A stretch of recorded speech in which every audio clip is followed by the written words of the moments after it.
Assalamualaikum warahmatullahi wabarakatuh.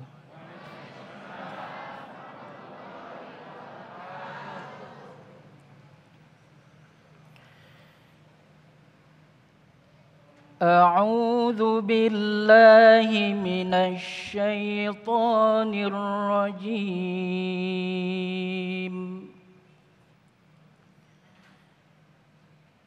Bismillahirrahmanirrahim.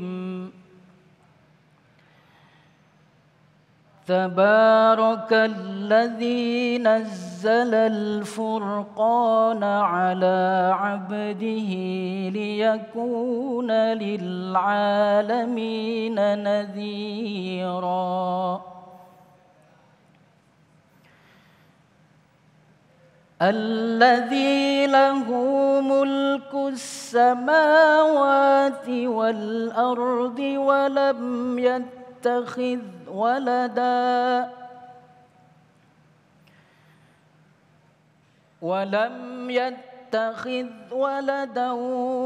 ولم يكن له شريك في الملك وخلق كل شيء فقدره تقديرا. صدق الله العظيم.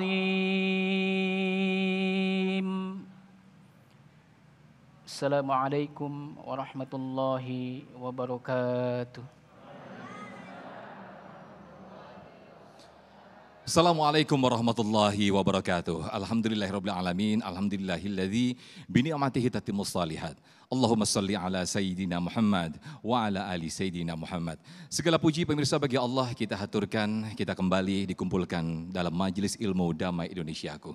Alhamdulillah kita berkesempatan siaran pada kesempatan hari ini dari Masjid Baitul Hidayah Jalan Sungai Kampar Harapan Baru, Bekasi Utara, Kota Bekasi, Jawa Barat. Pemirsa, fenomena LGBT akhir-akhir ini kembali marak diperbincangkan. Bahkan setelah tampilnya satu pasangan gay di salah satu platform media sosial. Banyak sekali respon masyarakat. Ada sebagian yang menerima dan juga maklum dengan hal ini. Namun tidak sedikit yang mengecam keras, bahkan mengatakan hal ini bagian dari melawan takdir Allah Subhanahu wa Ta'ala. Lantas bagaimanakah agama, bagaimanakah Islam memandang hal seperti ini? Inilah pemirsa tema yang akan kita angkat pada kesempatan siang hari ini, yaitu hukum melawan takdir dalam pandangan Islam. Alhamdulillah, guru-guru kita telah hadir di tengah-tengah kita, yang insya Allah akan memberikan pencerahan dan tausiah kepada kita semuanya. Ada Ustadz Jumharudin dan juga Ustadz Abdul Muta'ali. Di segmen pertama ini, Ustadz Jumharudin akan berbicara tentang makna takdir dalam Islam. Inilah Damai Indonesiaku. Selamat mengikuti. Assalamualaikum warahmatullahi wabarakatuh.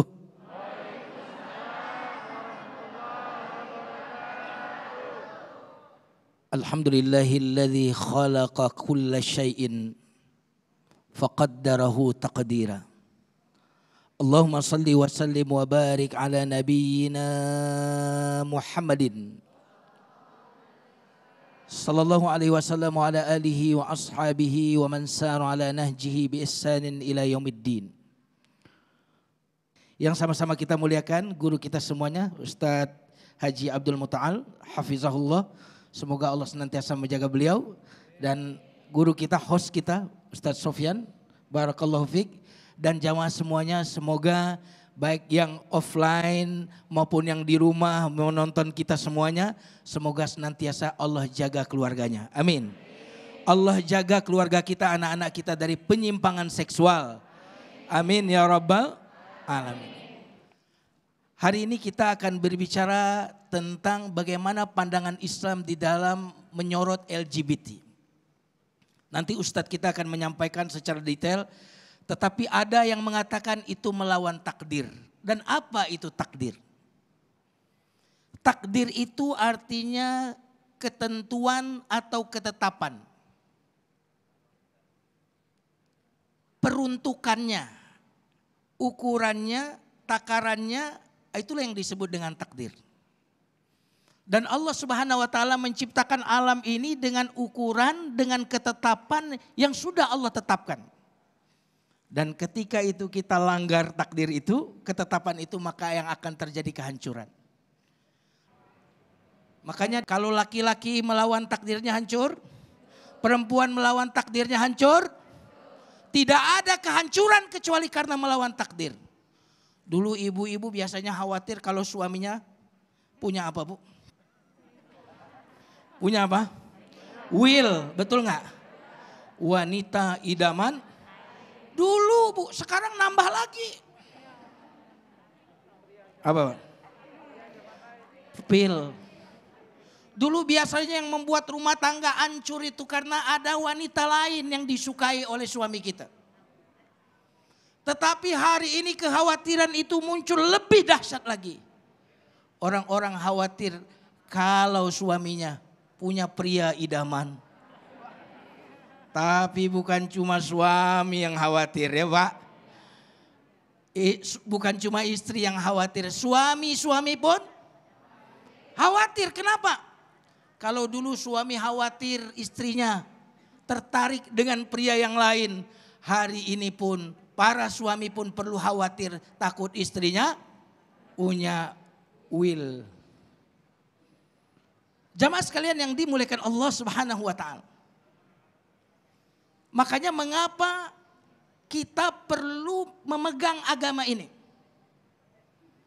Karena agama ini pegangan yang kokoh. Wa'tasimu bihablillahi jami'a. Berpeganglah kepada tali Allah, pegangan yang kokoh, yang mantap. Urwatul wuthqa. Ikatan pegangan yang kokoh, lampisah malaha tidak akan terputus. Makanya kalau agama itu Bu, enak pegang agama itu enggak akan berubah pegangannya. Tapi kalau orang-orang yang tidak memegang agama ini, value hidupnya berubah-ubah. Nilai hidupnya pun akan berubah. Dulu kira-kira LGBT itu ditolak semua orang atau tidak? Ditolak semua orang atau tidak? Dulu. Nah kalau kita pegang agama, dulu agama menolak atau tidak? Sekarang? Tetapi ketika orang tidak memegang agama, apa yang akan terjadi? Dulu orang-orang itu menolak. Apalagi kalau politisi, hati-hati. Politisi biasanya kalau dia belum nyalon, tolak LGBT, betul nggak nih? Pas mau nyalon, boleh LGBT. Kenapa? Pegangannya bukan agama. Maka ketika kita memegang agama, anak-anak kita, keluarga kita pegangannya kokoh dan kuat, tidak akan terombang-ambing. Dan pegangan kita adalah agama ini. Jamaah sekalian yang dimuliakan Allah. Semua orang yang melakukan penyimpangan adalah orang-orang yang biasanya melanggar ajaran agama. Mohon maaf ini.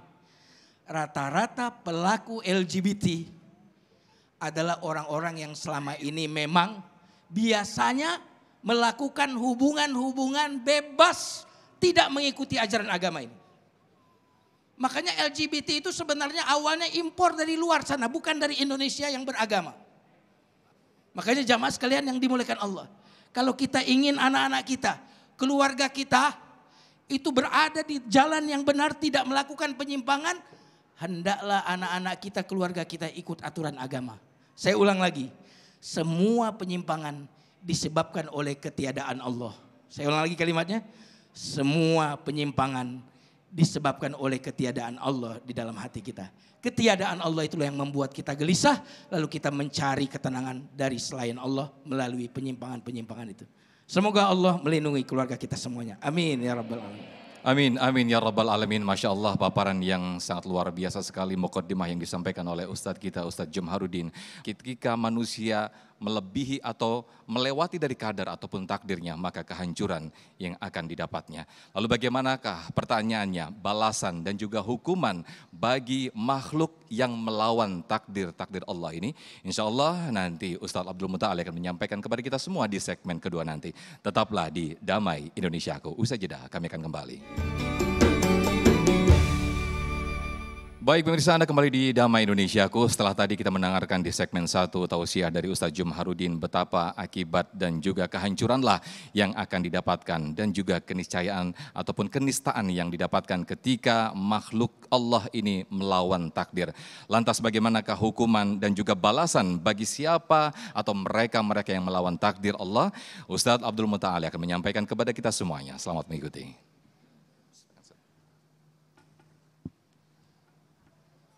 Assalamualaikum warahmatullahi wabarakatuh.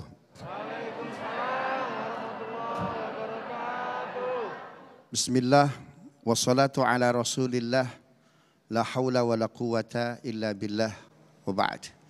Para guru, para alim ulama, ibu bapak jamaah Masjid Baitul Hidayah Bekasi Utara yang dimuliakan Allah dan seluruh pemirsa Damai Indonesiaku TV One dimanapun berada, dan khususnya Kiai Jumharudin, host kita yang luar biasa Pak Sofyan.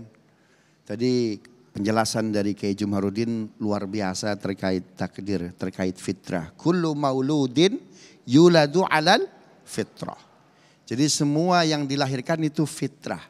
Fitrah itu bukan sekedar ketauhidan, tetapi fisik dan fungsinya itu fitrah normal. Ketika Allah Subhanahu wa taala berfirman, "Walaqad khalaqnal insana fi ahsani taqwim." Kami telah menciptakan manusia pada takwim yang amat sempurna. Syekh Mutawalli Asy'arawi, seorang ulama besar, mufassir dari Al-Azhar, beliau mengatakan bahwa sempurnanya manusia bukan hanya fisiknya, termasuk fungsi-fungsi yang ada pada tubuhnya itu sempurna. Itu sebabnya Allah menciptakan Adam dan Hawa, bukan Adam dan Udin. Dalam sejarahnya, ini LGBT ini bukan sekedar penyakit. Ada nabi khusus Allah utus untuk sebuah komunitas yang melakukan praktek penyimpangan ini. Nabinya nabi apa ibu-ibu? Nabi Lut. Ada satu wilayah Nabi Lut Allah utus ke wilayah ini. Namanya wilayah apa ini? Sodom. Makanya Sodom itu menjadi istilah negatif ya Kiai ya. Subhanallah. Artinya apa? LGBT ini dia bukan penyimpangan yang ringan. Sampai Allah perlu mengutus seorang nabi. Artinya apa? Ini PR besar dalam tragedi kemanusiaan. Sehingga Allah butuh mengutus seorang Lut, seorang nabi. Artinya apa ini? Ini permasalahan tidak selesai bukan hanya pada masa Lut. Terus akan berkembang. Karena dakwah itu ini pertarungan antara hak dan batil. Logika ketauhidan Islam nggak bisa di-attack. Susah di-challenge, susah dibantah. Itu sebabnya Quran memberikan sebuah keterangan, sebuah advice, ketentuan bahwasannya ada dua langkah yang dibangun para penggiat LGBT. Wa ma kana jawaba qaumi illa an qalu akhrijuhum. Ini yang pertama. Akhrijuhum legal formal. Kelompok LGBT dia melakukan kegiatan legal formal sistemik. Kita nggak usah bicara ini agak jauh ya. Di kita saja. Dulu istilahnya apa? Mohon maaf, banci, bencong. 1960-an tuh. Mungkin agak kurang friendly. Jadi apa? Wadam. Apa itu wadam? Wanita Adam. Tapi ini bentuk pelecehan kepada Nabi, yaitu Nabi Adam. Akhirnya berubah menjadi apa? Waria. Terus sampai ada apa? Penghalusan. Ya.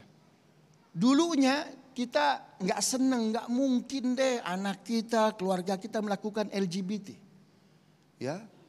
Tapi negara yang pertama kali mengizinkan secara legal formal pernikahan sejenis mana? Brazil. Bahkan diikuti oleh 17 negara yang lain. Awalnya apa? Itu mah nggak mungkin terjadi pada kita. Terus apa? Menjadi sebuah kebiasaan. Akhirnya apa itu? Akhirnya ya udahlah nggak apa-apa akhirnya. Permisif. Hal ini tidak mungkin pun bisa jadi terjadi pada siapa? Pada keluarga kita, pada bangsa kita. Kenapa Quran menyatakan ini sebuah langkah apa? Legal formal. Akhrijuhum, keluarkan Lut. dari wilayah Palestina Timur agar apa? Aktivitas kita tidak terganggu. Jadi ini bukan barang ringan, ini bukan sebuah penyakit ringan. Quran mengatakan apa? Akhrijum legal formal. Strategi yang kedua apa? Innahum unasu yatatoharun. Langkah kedua yang dibangun oleh para penggiat ini apa? Innahum unasu yatatoharun. Ada playing victim, seolah-olah apa? Mereka korban. Wah, ini ada aksi diskriminatif. Sehingga human right berbicara bahwa mereka mesti diperhatikan, punya ruang dan lain sebagainya. Itu sebabnya Bapak Ibu jamaah Damai Indonesiaku yang dimuliakan Allah Subhanahu wa taala. Ini Al-Qur'an memberikan sebuah guidance yang luar biasa. Bagaimana kita menjaga keluarga kita? Bagaimana kita menjaga diri kita? Ya, agar LGBT ini melawan takdir ini tidak masif. Itu sebabnya wahyu pertama apa? Iqra. Ya. Kenapa orang itu sampai punya karakter kayak gini, punya sikap kayak gini? Subhanallah. Kenapa ini? Karena tontonan dan lain sebagainya. Itu sebabnya banyak para ulama, ya, para psikolog Islam itu memberikan sebuah narasi bahwa yang pertama adalah mental kognitif. Kita harus memberikan terus pengajaran-pengajaran literasi-literasi yang kuat. Apa itu LGBT? Ya, kemudian azab yang Allah akan berikan kepada mereka yang melakukan ini seperti apa? Diberikan narasi-narasi yang kuat. Allah itu menciptakan kita fitrah. Ya, fitrah itu bukan hanya bersih, tidak ada dosa, tapi fitrah dalam artian apa? Dalam artian normal.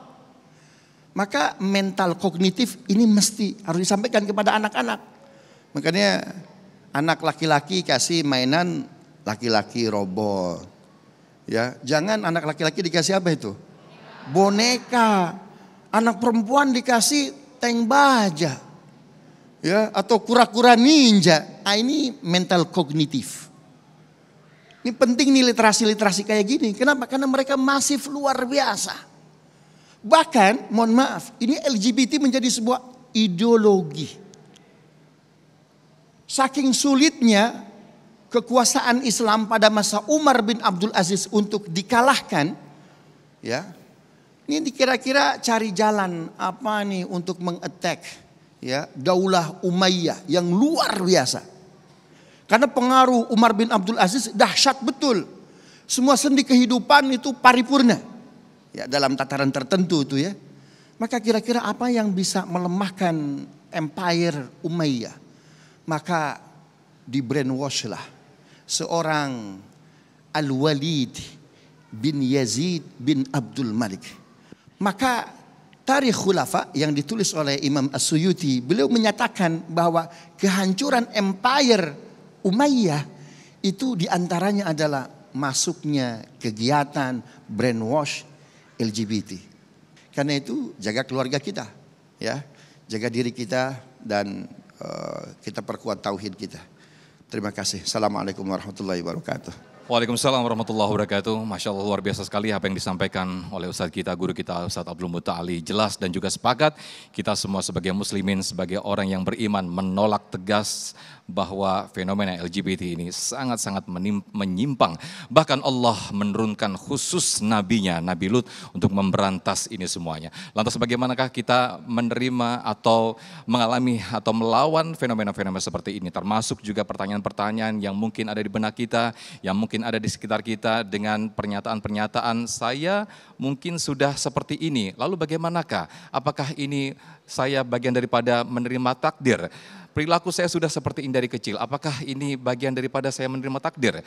Itulah yang akan menjadi bahan atau bahasan nanti di seksi dialog nanti yang insya Allah akan menarik di segmen 3 dan juga 4 nanti. Tetaplah di Damai Indonesiaku. Usai jeda kami akan kembali.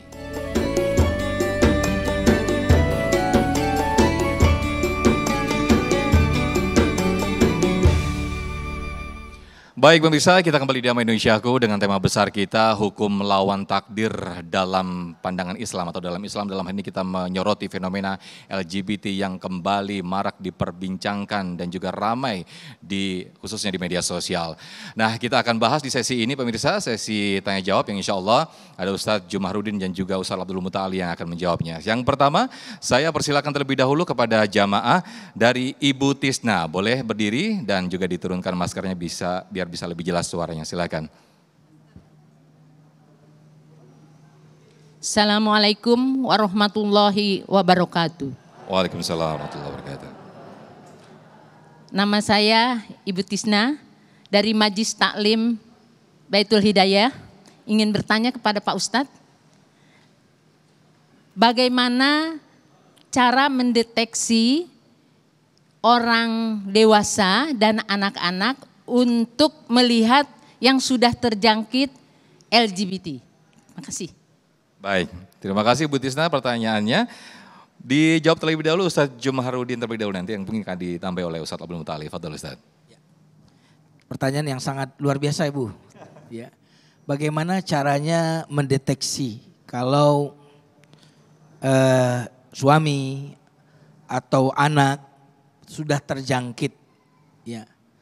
Yang pertama, kalau kita sebagai seorang istri, dia sudah tidak lagi mesra, tidak lagi secara emosional. Ya, ini bukan berarti pasti ya, ini sekedar kita perlu, berarti ada something.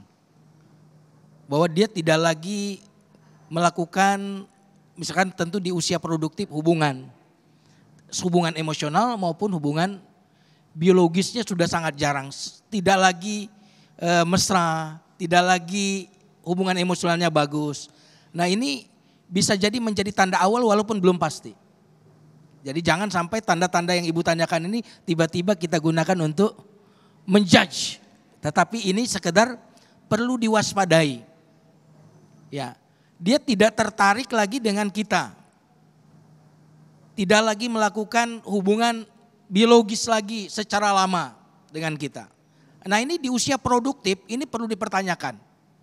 Bisa jadi ada will, bisa jadi ada will. Nah ini tanda yang perlu diwaspadai. Ini kalau suami, udah jarang pulang, jarang telepon, jarang berkata mesra. Nah ini bisa jadi tanda-tanda. Nah yang kedua, sangat intim mesra kalau berkata kepada lelaki, misalkan di WA-nya, ya kan? Sikap-sikapnya kepada lelaki itu seperti sikapnya kepada perempuan. Nah ini sekali lagi bukan untuk tiba-tiba kita menghakimi bahwa dia pasti. Tetapi ini sekedar gejala-gejala yang perlu diwaspadai. Nanti Ustadz akan menambahkan, tetapi untuk anak-anak kita ini kalau kita ingin tahu gejalanya adalah dari perilaku-perilaku kalau dia laki-laki ke perempuanan. Misalkan melambai. Iya kan? Kesenangannya kalau dia laki-laki senang mainan-mainan perempuan. Senang bersama perempuan. Nah ini perlu kalau dia masih kecil, ini perlu kita waspadai. Bahwa ini adalah tanda-tanda awal agar kita segera mendidik anak ini secara normal. Kalau dia laki-laki dengan watak laki-laki, kalau dia perempuan dengan watak perempuan. Wallahu a'lam bishawab. Baik, laki-laki juga biasanya suka berantem ya, berantem gini tapi. Oke, ini menarik Ustadz. Mungkin bisa Ustadz Abdul Muta'ali bisa menambahkan bagaimana dengan pernyataan seseorang yang mungkin dia sudah menyatakan dirinya bahwa dia LGBT, menyimpang. Namun dia menyatakan bahwa saya sudah terlahir seperti ini. Ya sudah, saya tolong diterima begitu. Dan dia sudah menyatakan bahwa ya ini saya sudah takdirnya begini. Ini bagaimana seperti ini? Termasuk juga ada anak mungkin yang sudah seperti itu, termasuk juga sikap orang tua. Bagaimana nih Ustaz? Ini kita menyikapinya seperti apa Ustaz Abdul Muta'ali? Silakan. Baik, terima kasih Mas Sofyan pertanyaannya ya. Ibnu Hajar Al-Asqalani dalam Fathul Bari, beliau memaknai fitrah itu bukan sekedar normal lahirnya, tetapi juga normal mentalnya, batinnya. Ya, ketika Nabi mengatakan kullu mauludin yuladu 'alal fitrah, itu bukan hanya bersih suci, tapi lahirnya normal. Ya, kemudian mentalnya juga normal. Nah itu sebabnya Islam itu memberikan 6 istilah untuk masa tumbuh kembang anak. 1 sampai 5 tahun itu disebut dengan sobi. Ya, 6 sampai 10 tahun itu disebut dengan tifl. Nah, kemudian 11 sampai 15 tahun disebut dengan murahiq. 16 sampai 20 tahun fatah. 21 sampai 25 syab. 26 sampai 60 tahun rojul. Nah, di situ itu ada deteksi dini. Ya, usia 1 sampai 5 tahun sobi. Nih coba lihat. Dia punya transgender enggak? Artinya mohon maaf, ada perasaan, ada pemikiran yang beda dengan yang Allah berikan pada alat kelaminnya. Nah di situ orang tua harus paham. Maka pendidikan tiap periode, tiap kurikulum tuh beda. Ah ini kok anak cowok tadi kata Pak Sofyan, jangan begitu, jangan begitu. Nah, itu mesti ada early warning system. Maka orang tua mesti paham. Ya, itu mesti paham. Nah itu kan masih kecil enak itu. Tapi kalau sudah usia 40 tahun, 50 tahun itu berat. Ya, tetapi tetap dia harus disembuhkan. Maka istilah ini sudah takdir dari Allah. Takdir itu dan ini playing victim sebetulnya. Ini sebuah strategi yang mereka yang mereka lakukan, yang mereka gunakan. Mereka sangat paham setiap komunitas itu maunya eksis. Mereka paham yang LGBT itu pasti tidak ada keturunan. Agar eksis yang mereka lakukan apa? Penularan. Paham ya? Nah karena itu deteksi tiap kurikulum tumbuh kembang anak itu harus kuat. Oke 1 sampai 5 fitrah, bersih, lahir mentalnya. Coba dilihat ketika dia tifl 6 sampai 10 tahun. Masih cowok masih main tembak-tembakan enggak? Masih main mobil-mobilan enggak? Nah itu dicek. Apa artinya ada kedekatan orang tua dengan anak? Ya, agar tahu deteksi dini nih. Itu sebabnya rumah pertama itu bukan sekolah. Bukan pesantren, bukan universitas, tapi apa? Rumah, Bu. Di sekolah paling berapa hari? Kan begitu. Nah, kemudian sampai 10 tahun sampai tifl dia masih normal tuh. Coba lihat. 11 tahun sampai 15 tahun murahiq ini masa ABG. Bisa jadi mohon maaf temannya bertambah. Bukan hanya ibu, bapak, kakak, adiknya. Temannya bertambah. Ada lingkungan sosial. Itu punya daya pengaruh yang luar biasa. Itu sebabnya kita harus pilih-pilih teman. Ini untuk teman anak saya siapa. Terus dicek. Sampai murahiq dia aman. Dari usia 16 sampai 20 tahun. Apa itu? Fatah. Usia pemuda ini sudah balik ini. Masih murni enggak? Masih normal enggak? Itu dicek lagi itu. Kenapa? Mungkin kuliahnya sudah ke luar daerah, sudah ke luar negeri. Teman bergaulnya bertambah lagi tuh Bu tuh. Sampai kuliah ke luar negeri, sampai pulang ya, dia normal. Sekarang sudah bekerja. Teman kerjanya siapa? Betul pakai jilbab tapi tolong. Wah, itu hati-hati itu. Ini cewek atau cowok sebetulnya sih. Jadi deteksi dini itu luar biasa. Tiap periode nggak cukup usia dini. Baik. Begitu Mas Sofyan. Masya Allah. Satu yang mungkin perlu digarisbawahi, perlu jadi disclaimer kita bahwa membimbing dan juga jangan mengucilkan itu bukan berarti kita sepakat dengan LGBT. Ini yang perlu kita garis bawahi. Nah pemirsa kita akan kembali, kita sangat menarik sekali pembahasannya. Masih ada satu segmen lagi nanti insya Allah guru-guru kita akan memperdalam atau menjawab pertanyaan-pertanyaan dari para jamaah. Tetaplah di Damai Indonesiaku.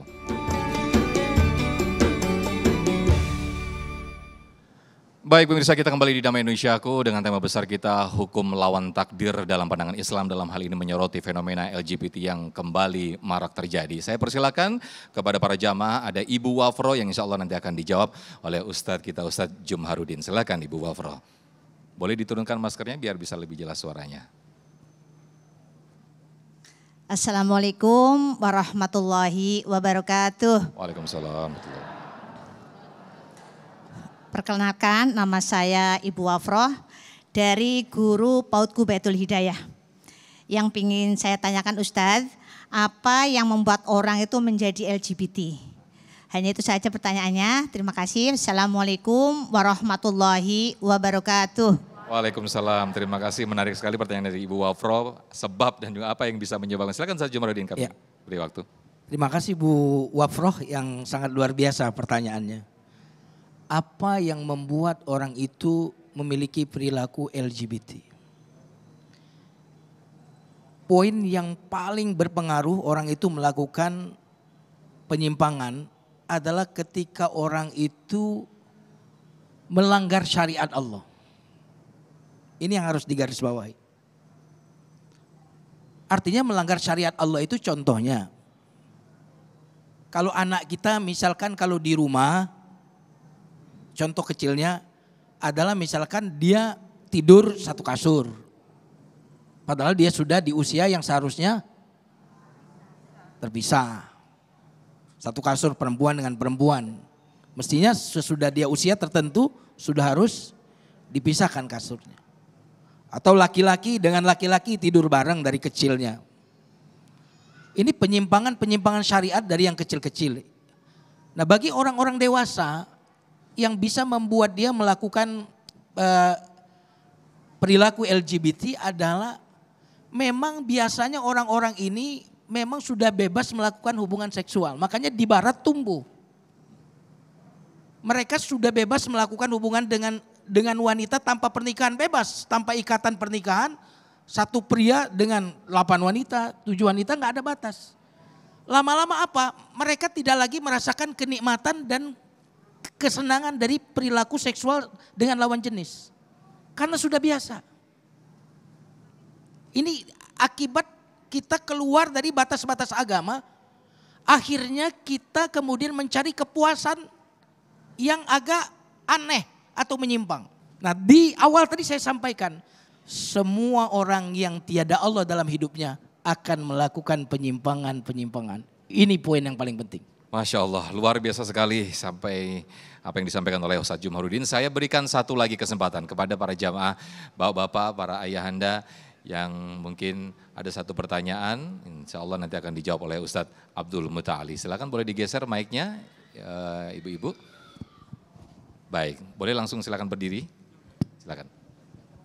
Assalamualaikum warahmatullahi wabarakatuh. Pak Ustadz, izinkan saya Tambah Suhadi dari Majelis Taklim Baitul Hidayah untuk menyampaikan pertanyaan. Yang pertama bahwa fenomena LGBT ini sekarang dikaitkan dengan HAM. Nah, bagaimana narasi kita kepada masyarakat agar kita bisa menjelaskan bahwa apapun alasannya memang LGBT ini untuk Islam dilarang. Baik. Terima kasih. Baik, silakan Ustadz Abdul Muta'ali. Baik, terima kasih. Dalam level global ya ada namanya komunitas diagnostic statistical mental disorientation. Ini awal konferensinya 1930 masih menyebut LGBT penyimpangan. Tahun 50 masih penyimpangan. Tahun 60 masih penyimpangan. Tapi DSMS, Diagnostic Statistical Mental Disorientation, tahun 80 bukan penyimpangan. Apa artinya? Mereka terus berjuang. Nah, langkah yang dibangun ya oleh kita ini harus double track. Pertama, sekarang lagi istilahnya bukan LGBT lagi, Bu. LGBTQ. Q itu apa? Questioning. Orang masih bertanya-tanya. Kalau bahasa Mas Sofyan masih coba-coba. Ini kira-kira orientasi saya, identitas saya siapa sih? Nah, karena itu ibu bapak, orang tua harus hadir. Kamu cowok, kamu cewek. Allah ciptakan Adam dan Hawa, bukan Adam dan Abdul.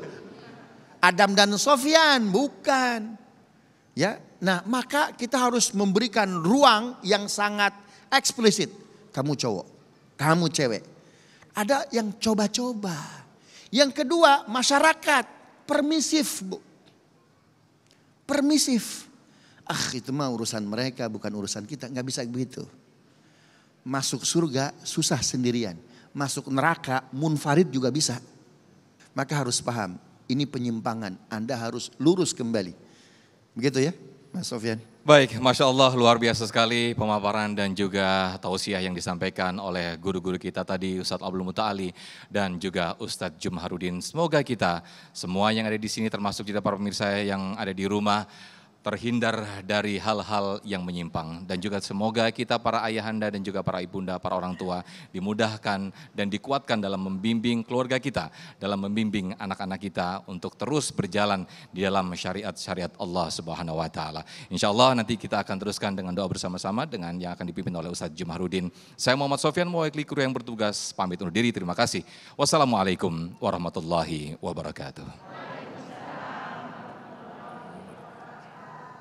Jamaah sekalian yang dimuliakan Allah, mari kita tengadahkan tangan, kita berdoa dengan penuh harap dan penuh keyakinan. Astaghfirullahalazim. Astaghfirullahalazim, astaghfirullahalazim. Allahumma salli ala Muhammad wa ala ali sayyidina Muhammad. Alhamdulillahirabbil alamin. Hamdan yuwafi ni'amahu wa yukafi mazidah. Ya Rabbana lakal hamd kama yanbaghi li jalali wajhikal karim wa azim sultanik. Allahumma ya Hafiz, wahai yang Maha menjaga. Ihfazna, ihfaz auladana wa banatina. Jaga kami. Jaga anak-anak kami, jaga putra-putri kami ya Allah. Engkaulah yang Maha menjaga ya Allah. La takilna ila anfusina tarfata ain. Ya wakil, wahai yang Maha mewakili. Wakalnaka umura abnaina wa banatina. Kami wakilkan engkau ya Allah sebagai penjaga, pelindung anak-anak kami ya Allah. Fa innaka khairu wakil. Engkaulah sebaik-baik pelindung, sebaik-baik wakil ya Allah. Allahumma ya wakil wakalnaka umurana fa innaka khairu wakil. Allahumma dabbir lana fa inna la nuhsinu tadbir. Allahumma aslih lana dzurriyyatina. Ya Allah, perbaiki keturunan kami, perbaiki kami, perbaiki suami kami, perbaiki istri kami ya Allah. Fa inna ajizna an islahihinna. Kami tak berdaya untuk memperbaiki keluarga kami semuanya ya Allah. Rabbana atina fid dunya hasanah wa fil akhirati hasanah wa qina adzabannar. Subhana rabbika rabbil izzati amma yasifun. Wassalamun alal mursalin. Alhamdulillahi rabbil alamin. Wassalamu alaikum warahmatullahi wabarakatuh.